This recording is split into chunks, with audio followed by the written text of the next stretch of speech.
Sir अब तो पेट में तितलियाँ आने लग गई हैं। अब एक्साइटमेंट भी हो रहा है, नर्वसनेस भी हो रहा है, समझ में नहीं आ रहा क्या पढ़ें, कहाँ से पढ़ें? जितना प्लान किया था वहाँ तक पहुँच नहीं पाए और अब उम्मीद भी नहीं लग रही कि आगे कर पाएँगे कि नहीं। और सर कुछ तो ऐसे भी हैं, जिनकी तैयारी बिल्कुल भी नहीं हो पाई, उन सभी लोगों को एड्रेस करने के लिए एक छोटा-सा वीडियो, क्रिस्प वीडियो ताकि आपकी सारी की प्रॉब्लम्स इस वीडियो के थ्रू एड्रेस कर सकूँ। लास्ट रिसॉर्ट प्लान, कैसे एमसीक्यू एड्रेस करने हैं, क्या-क्या एग्ज़ाम के टाइम पे आपको ध्यान देना है और एक फाइनल पुश जो आपको एग्ज़ाम के लिए चाहिए, सब इस वीडियो में। अगर नए हो तो वीडियो को लाइक करो, चैनल को सब्सक्राइब करो। हेलो एवरीबॉडी, मैं हूँ आपका दोस्त सीए राहुल सतीजा, लेके आ चुका हूँ एक last resort plan for everybody. सुनो ध्यान से। अगर आपकी तैयारी नहीं हुई तो ये चैप्टर के ये टॉपिक्स आपको करके ही जाने हैं। इवन इफ अगर शाम के 8 बजे के बाद ही आप वीडियो देख रहे हो, एटलीस्ट ये टॉपिक्स अगर आपने नहीं किए हैं तो आप अपने साथ नुकसान करने जा रहे हो। खुद पढ़ा है ठीक है, रिवीजन वीडियो देखना चाहो तो भी देख सकते हो, लेकिन ये टॉपिक्स पढ़ के ही अटेम्प्ट करना। सर सबसे पहले क्या पूरा ब्लैक मनी और टैक्स ऑडिट सर 5 से 6 नंबर आपको दिलवा के जाएगा। स्ट्रेट फॉरवर्ड क्वेश्चन आता है, ये आप नहीं छोड़ने वाले। इवन 8 बजे के बाद बैठ रहे हो तो भी नहीं छोड़ने वाले। सर ट्रस्ट टैक्सेशन और टीडीएस सर मैराथन लिया हुआ था 4 घंटे का 2x की स्पीड पे देखना, बड़े आराम से आपका कवर हो जाएगा। इवन अगर आपने नहीं देखा है तो भी आपका काम इसमें हो जाएगा।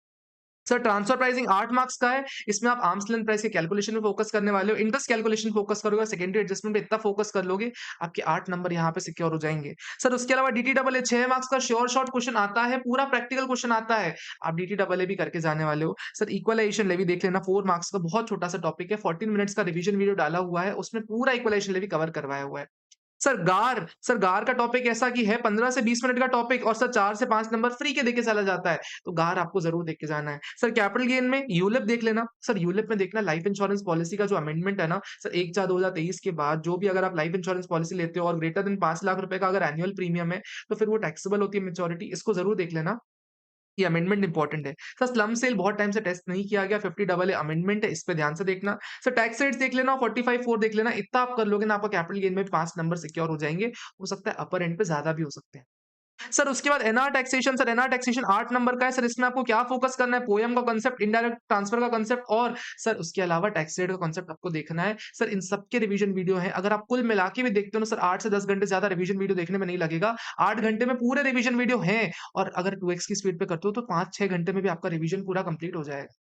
सर उसके अलावा सी कैटेगरी टॉपिक्स का एक मैराथन ले रखा है, सिर्फ आपको सुनना है, सिर्फ और सिर्फ सुनना है उसको। सी कैटेगरी टॉपिक में 60 टॉपिक करवाए हुए हैं, अपील्स एंड रिविजन्स हो गया, पेनल्टीज़ हो गया, set of, carry forward, clubbing, DRC, सब टॉपिक्स कराए हुए हैं। ये टॉपिक जैसे ही आप कंप्लीट करोगे, आपका 10 नंबर और सिक्योर हो जाएँगे। इतना करने के बाद ना आप 65 मार्क्स के लिए एलिजिबल हो, 65 मार्क्स लेके आने के लिए एलिजिबल हो। इतना अगर आपने कर लिया तो आपकी काफ़ी हद तक तैयारी हो जाएगी। कैसे करना है? सर वीडियो देखना है, पन्ने पलटाने, वीडियो देखना है, पन्ने पलटाने। अगर 8 बजे के बाद करो तब की बात बता रहा हूँ। This is last resort plan. जो पहले से अपना प्लान फ़ॉलो कर रहे हैं और उनको लगता है कि उनका प्रॉपर चल रहा है तो वो अपने हिसाब से आगे बढ़ेंगे। ये जो लास्ट में आ रहे हैं ना, जिनको लग रहा है कि अब तक कुछ भी नहीं हुआ, मैं परेशान हूँ, मुझसे नहीं हो पा रहा, मैं गिव अप करने का सोच रहा हूँ। बस अगर ये टॉपिक करके आ गए ना, ये टॉपिक करके चले गए ना, बिलीव मी आराम से आप पास होने वाली सिचुएशन में चले जाओगे। सर ये बात अपने को समझ में आती है। सर एमसीक्यू कैसे सॉल्व करने हैं वो बता दो। सर एमसीक्यू के लिए देखो गाइडेंस बता रहा हूँ। देखो आप आईसीएआई का पैटर्न प्रेडिक्ट नहीं कर सकते। इवन इफ अगर आप सारे के सारे बोर्ड ऑफ स्टडीज के एमसीक्यू सॉल्व करके भी चले जाओगे तो भी देयर इज़ लेसर चांस कि आपको क्वेश्चन रिपीट मिलेगा। सिमिलर क्वेश्चन भी नहीं पूछ रहा, इसे नए-नए क्वेश्चन पूछ रहा है, उसको कैसे सॉल्व करना चाहिए उसका अप्रोच बता रहा हूँ। सबसे पहला अप्रोच सर आप एमसीक्यू जब भी स्टार्ट करोगे, आप 1-2 क्वेश्चन के बाद करोगे। या तो इनिशियली कर लो, सबसे पहले एमसीक्यू कर लो, लेकिन सर या अगर चाहो तो 2 क्वेश्चन्स करने के बाद या 3 क्वेश्चन्स करने के बाद आप एमसीक्यूज़ चालू करने वाले हो। ऐसे क्वेश्चन्स जो आपको अच्छे से बनते हैं, उन क्वेश्चन्स को सॉल्व करने के बाद, सर उनको सॉल्व करने के बाद आप एमसीक्यू पे आने वाले हो। ओके सर आ गए। जैसे ही सर एमसीक्यू पे आ गए सर फिर कैसे सॉल्व करना है? अपने को सर पीछे से चालू करने हैं एमसीक्यूज़। सर फर्स्ट एमसीक्यू और सेकंड एमसीक्यू जो इंटीग्रेटेड केस स्टडीज़ रहती है अपने को उस पे नहीं जंप करना, अपने को जो पीछे-पीछे के 1-1 2-2 मार्क्स के सिंगल-सिंगल एमसीक्यूज़ रहते हैं उस पे फोकस करना है। उसमें से भी हमारा मेन उद्देश्य सर 1-1 मार्क्स वाले एमसीक्यू क्योंकि वो ईज़ी होते हैं, उसमें हमारे 5 से 6 नंबर आराम से निकल आएँगे। ऑल्सो सर 2-2 मार्क्स वाले एमसीक्यू थोड़े टेक्निकल होते हैं इसलिए उन पे भी पहले फोकस करना है। लास्ट में आपको जाना है इंटीग्रेटेड केस स्टडीज़ में। अगर सर इंटीग्रेटेड केस स्टडीज़ में आ भी गए ना, तो अपने को क्या करना है सर पहले रिक्वायर्ड पार्ट को पढ़ना है। अपने को कभी भी पहले क्वेश्चन रीड नहीं करना, केस स्टडी रीड नहीं करनी, अपने को पहले रिक्वायर्ड पार्ट पढ़ना है कि क्वेश्चन क्या माँग रहा है। ओके सर क्वेश्चन जैसे ही आपको पढ़ लिया, आप केस स्टडी रीड करोगे, रीड करने के बाद जो-जो आपका रेलेवेंट प्रोविज़न है, उस रेलेवेंट प्रोविज़न से आपको आंसर करते चलना है। सर ध्यान देना एमसीक्यू को ना कभी भी एक्स्ट्रा टाइम नहीं देना सर 30 से लेके 45 मिनट्स क्योंकि आपका सब्जेक्टिव पार्ट छूटता चला जाएगा अगर आप एमसीक्यूज़ को एक्स्ट्रा टाइम देते चलोगे। सर ध्यान देना है एमसीक्यूज़ 30 मार्क्स के रहते हैं, आपको फुल अटेम्प्ट करना है।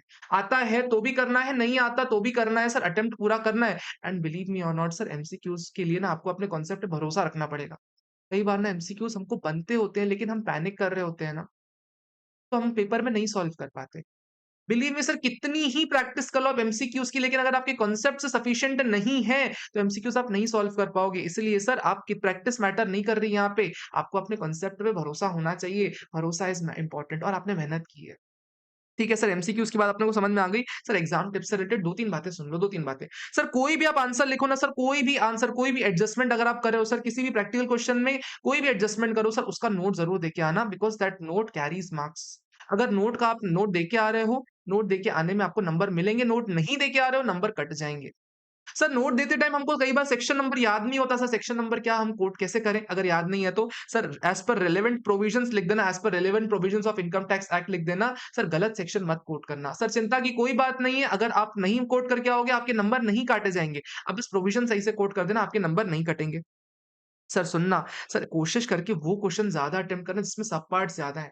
Sir for example question number 3 है, 3 ए में 3 पार्ट्स हैं, 3 बी में 2 पार्ट्स हैं, 3 सी में 3 पार्ट्स हैं। सर भले 14 मार्क्स के लिए आपको 8 क्वेश्चन अटेम्प्ट करने पड़ रहे हैं, लेकिन वो 8 क्वेश्चन में स्कोर करना आसान है। एक बड़े सिंगल क्वेश्चन में स्कोर करना मुश्किल होता है, लेकिन छोटे-छोटे सब पार्ट्स में स्कोर करना आसान होता है, इसलिए ज़्यादा सब पार्ट्स वाले को ढूँढना और सर ऐसे क्वेश्चन को चुनना जिसमें न्यूमेरिकल लिमिट्स कम हो। सर मैं अपने अटेम्प्ट की बात बता रहा हूँ सर मैथ का क्वेश्चन आया था, मैंने मैथ का क्वेश्चन अटेम्प्ट नहीं किया था, भले वो सिंपल क्वेश्चन था। मैंने सर दूसरे चैप्टर क्वेश्चन अटेम्प्ट किया था जिसमें ज़्यादा सब पार्ट्स थे, कम थ्योरी थी सर क्योंकि उसमें नंबर काटना मुश्किल है। मैथ के क्वेश्चन में अगर आपने छोटी-सी गलती कर दी ना, सर अगर टोटल इनकम आपकी मैच नहीं हुई, टैक्स पेएबल मैच नहीं हुआ, तो आपके पूरे नंबर काफ़ी नंबर कट जाते हैं। लेकिन सर यही अगर आप छोटे-छोटे सब पार्ट्स वाले क्वेश्चन ढूँढते हो, लेस प्रैक्टिकल वाले क्वेश्चन ढूँढते हो, तो उसमें नंबर काटना थोड़ा मुश्किल होता है, इसलिए आप कोशिश करके ऐसे क्वेश्चन ढूँढोगे जिसमें कम न्यूमेरिकल लिमिट्स है, ज़्यादा थ्योरेटिकल क्वेश्चन्स हैं। Another important point sir PGBP को आप लास्ट में करने वाले हो सर नीडलेस टू से एवरीबॉडी नोज़ कि पीजीबीपी हमको गलती से पहले नहीं उठाना क्योंकि जितना जल्दी हम पीजीबीपी को उठा लेते हैं, उतना ज़्यादा टाइम वो खाता है। एक चीज़ होती है ना जितना टाइम उसको दोगे, उतना टाइम वो खाएगी। जितना टाइम उसको दोगे, उतना टाइम उसको वो खाएगी। जितना रेसिड्यूअरी टाइम बच रहा है, उतना पीजीबीपी को देना है। सर 420 से लेके 430 के बाद पीजीबीपी चालू करना है। जो टाइम बच रहा है, उसके बाद आपको पीजीबीपी चालू करना है, उससे पहले आपको पीजीबीपी पे नहीं जाना। सर भले पेपर मुश्किल ही क्यों ना आ जाए, आपको फुल अटेम्प्ट करना है पेपर। बिलीव मी और नॉट आपको फुल अटेम्प्ट करना है। पेपर ईज़ी है, बड़ी अच्छी बात है। आपको 1 फुट ऊपर नहीं कूदना अपनी सीट से, ठीक है? भले कैसा पेपर आ जाए, आपको अपना आपा नहीं खोना। आपा समझते हो? एडवांस प्राइसिंग एग्रीमेंट नहीं, आपा यानी अपना कंट्रोल नहीं खोना। पेपर मुश्किल है, सबके लिए मुश्किल होगा, आपको अटेम्प्ट करना पड़ेगा। कुछ भी आ रहा है, अनाप-शनाप आ रहा है, लिख के आ जाओ, लेकिन ऐसा मत करना कि छोड़ के आ जाना। एग्ज़ामिनर को रीज़न दो नंबर देने का।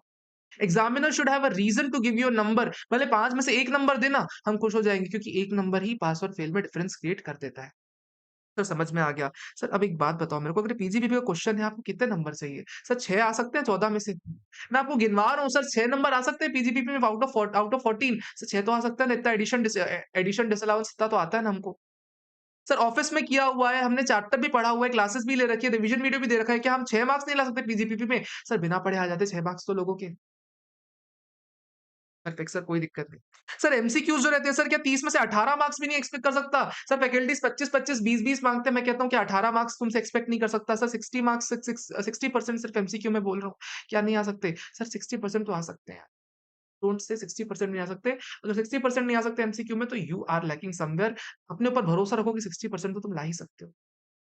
सर अगर 6th क्वेश्चन को उठा लो, थ्योरी वाला क्वेश्चन सर जो तुम लोग हमेशा अनाप-शनाप सोच के जाते हो और अनाप-शनाप लिख के आते हो, उसमें भी 6 नंबर दे देता है एग्ज़ामिनर क्योंकि आपको थोड़ा बहुत तो आता है। आप बिल्कुल आपको कुछ भी नहीं आता, ऐसी कंडीशन में नहीं हूँ, आपको आता है।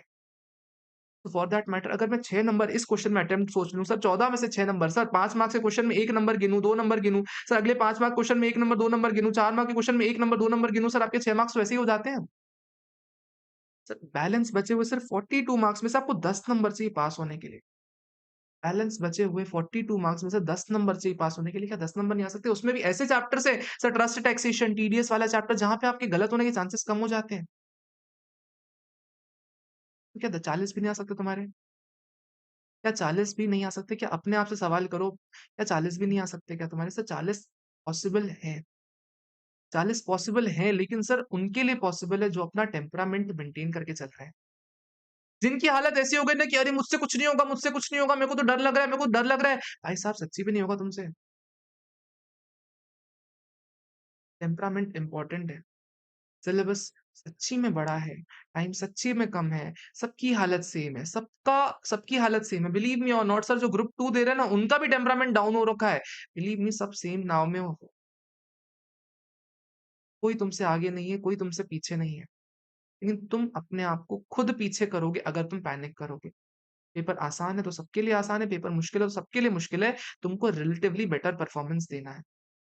एंड सोच लो, अगर अभी नहीं गया तो नेक्स्ट अटेम्प्ट में अमेंडमेंट्स भी बहुत सारे हैं। उसके अलावा 6 महीने आपको वेट भी करना पड़ेगा अपनी पहली सैलरी के लिए, और 6 महीने आपको उस चीज़ के लिए वेट करना पड़ेगा, वापस पढ़ना पड़ेगा। निकालो ना, इस अटेम्प्ट को आखिरी बनाओ। कमेंट में ज़रूर लिख के आना कि I will make this attempt my last attempt. At least for group 2 तो ज़रूर लिख के जाना, I will make my this attempt the last attempt.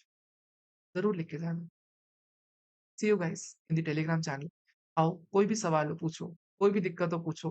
Make full use of the bullet revision series, make full use of the notes, make full use of my potential कि मैं आपके doubt solve कर सकूँ। सारे के सारे doubts solve हो जाएँगे, हो रहे हैं, सारे होंगे। See you guys on the Telegram channel. All the really very best, all the very best for exam. Lots of love. Signing off, CA Rahul सरीजा।